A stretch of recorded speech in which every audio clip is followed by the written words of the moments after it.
Hello viewers, so welcome to my channel. I'm Hasham Ali Khan.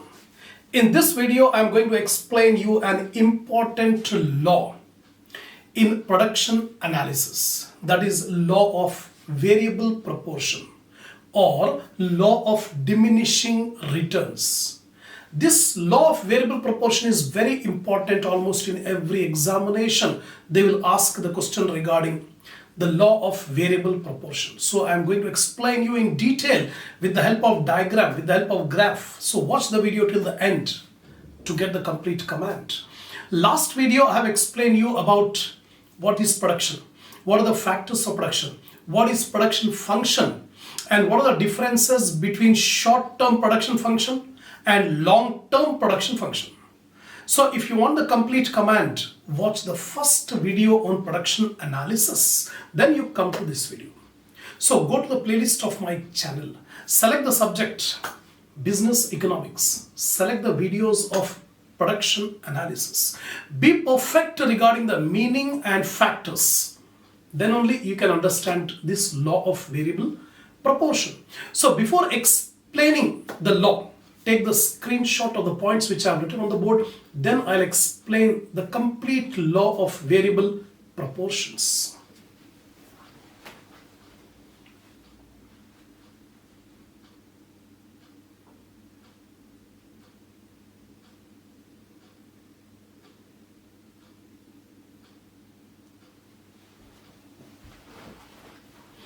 Now, the meaning of the term law of variable proportion.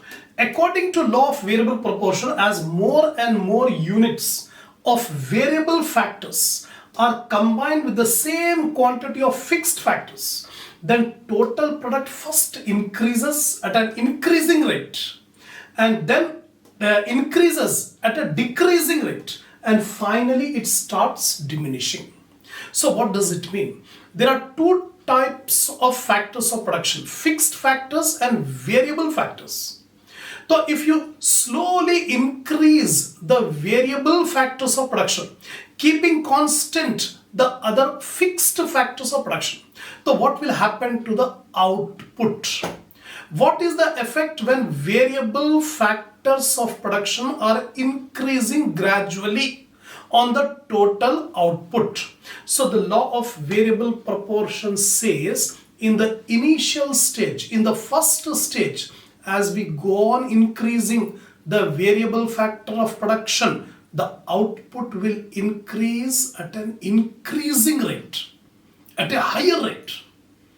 Then after that, what will happen? If you still increase the variable factor of production, then it will increase, but at a decreasing rate. At a decreasing rate. Further, if you increase the variable factor of production, the output will diminish. So instead of increasing, the output will diminish in the third stage. So this is the explanation about the law of variable proportion.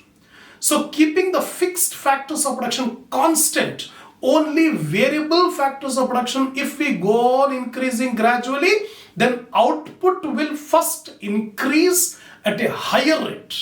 Secondly, increase at a decreasing rate. And finally, the output will diminish. That is the law, right? It implies that marginal product first rises and then diminishes eventually. So if you calculate marginal product means the increase in product when we increase 1 unit of variable factor. If you increase 1 unit of variable factor, what is the increase in the output? That is called marginal product. So in this, when we go on increasing the variable factor, the marginal product will increase, then start decreasing, then it will diminish. The law of variable proportion is also known as law of returns of a factor. Law of returns of a factor means we are not changing all the factors. We are changing only some of the factors. Variable factors we are changing, the fixed factors remaining constant. That is the law. Now assumptions.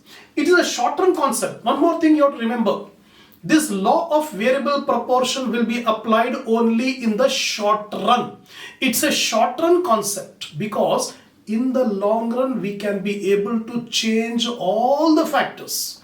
There won't be any fixed factor of production in the long run. All the factors will become short term. All the factors are variable, no fixed in the long run. That's why this law of variable proportion will be applied only in short term production. Then assumptions. Whatever I have explained about this law of proportion, variable proportion, it is applied on the basis of some assumptions. The first assumption is that technology remains constant. Practically, the technology will change from time to time. But in order to prove this law, we have to assume that the technology remains constant, no change in technology. If technology changes, then definitely this law of variable proportion will fail. Then there must be some input whose quantity is kept fixed. That means all the factors of production should not be variable. Some factors of production should be fixed, and only some variable factors we are changing. That means always we have to assume that some factors of production are fixed factors, then only we can apply this law of variable proportion. Then law does not apply where factors are used in fixed proportion. For example, in a production process, the factors of production are fixed in proportion. We cannot change the proportion. If the proportion of variable factors are remaining fixed, we cannot change. In that case, we cannot apply this law of variable proportion. Next one, only physical input and output are considered. While we apply this law of variable proportion, we assume that input and output are in physical units where we can be able to measure how many units of input and how many units of output. If it is not measurable, then again we cannot apply the law of variable proportion. All the units of variable factors are homogeneous. Homogeneous means similar, same. So all the factors must be similar.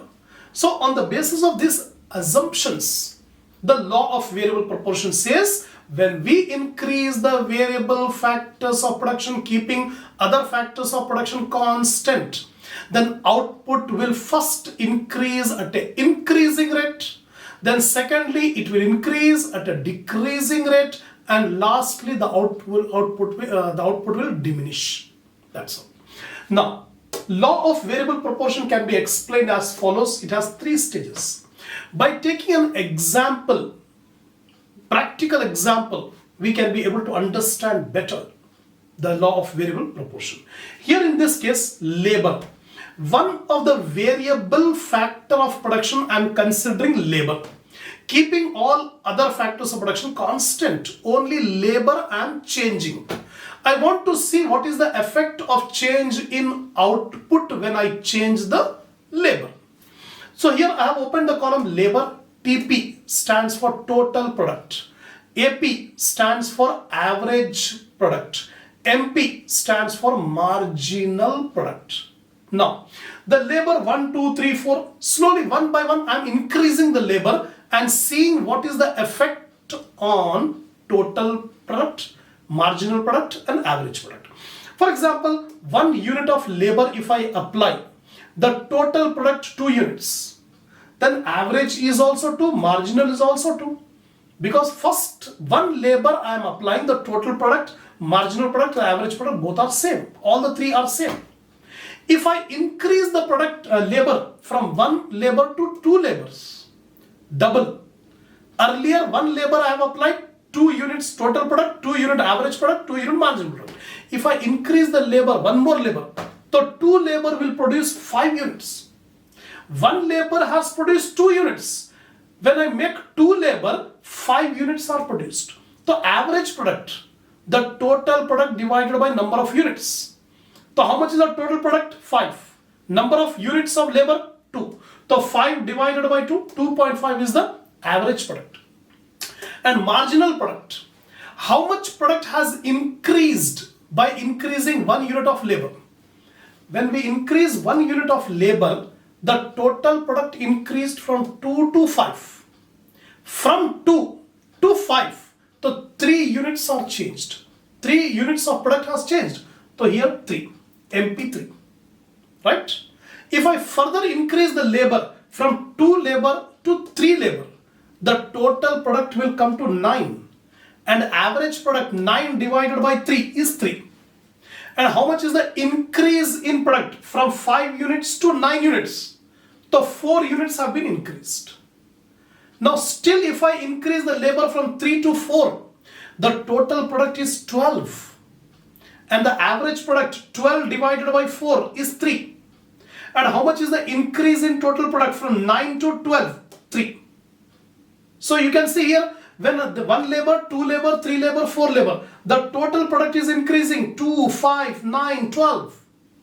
And the average product 2, 2.5, 3, 3. It is increasing. Marginal product 2, 3, 4, then 3.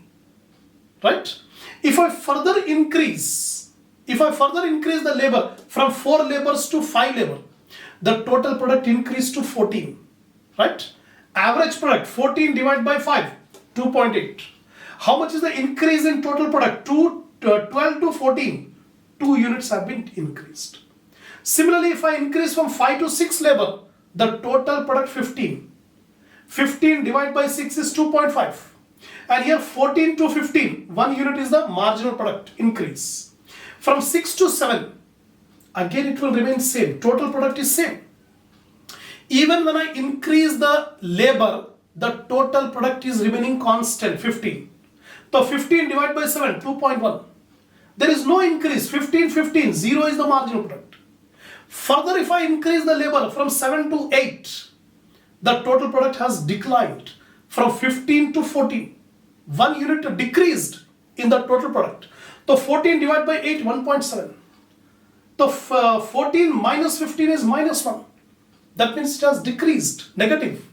Similarly, further if I increase the labor from 8 to 9, the total product decreased from 14 to 12. So 12 divided by 9, 1.3. Similarly, 14 to 12, minus 2. So from this analysis, you can see here, as I increase the labor factor, the total product first is increasing. 2, 5, 9, 12, 14, 15. After attaining 15, again 15. No increase in total product. Then it starts declining, 14, 12. Average product, total product divided by labor, you will get average product. So what is average product? 2, 2.5, 3, 3. Then again 2.8, 2.5, 2.1, 1.7, 1.3, declining. It has reached up to the highest 3, then start declining. Marginal product 2, 3, 4 increased. After 4, again 3, 2, 1, again it has become negative. Now, how this is happening? Analysis of variable proportion, stage 1. Stage 1 is that stage where with every increase in the factor of production, there is increasing rate of total product. The total product increases, the marginal product increases, and the average product will also increase in the first stage. You can see here 2 to 5, 5 to 9, 9 to 12 increasing. 2 to 2.5 increased, 3 increased, 2, 3, 4 increased. So during the first stage, what is happening here? As we increase the labor factor, the total product, the marginal product and the average product are increasing. AP is equal to MP. Average product is equal to marginal product.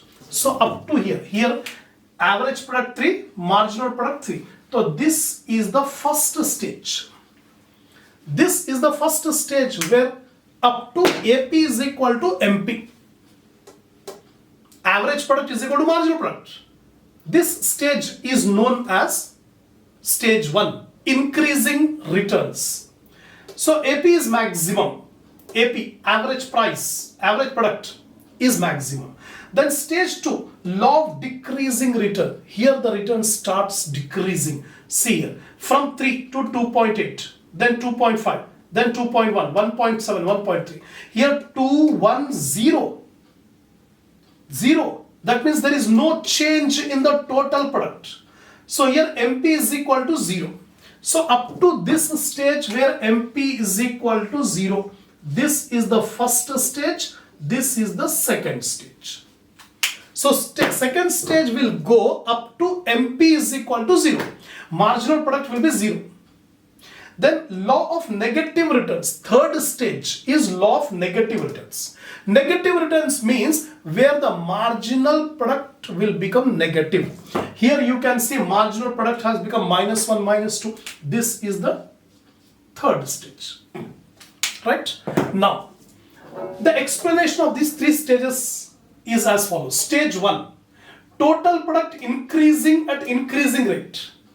In the first, the total product is increasing at an increasing rate, 2, 5, 9, 12.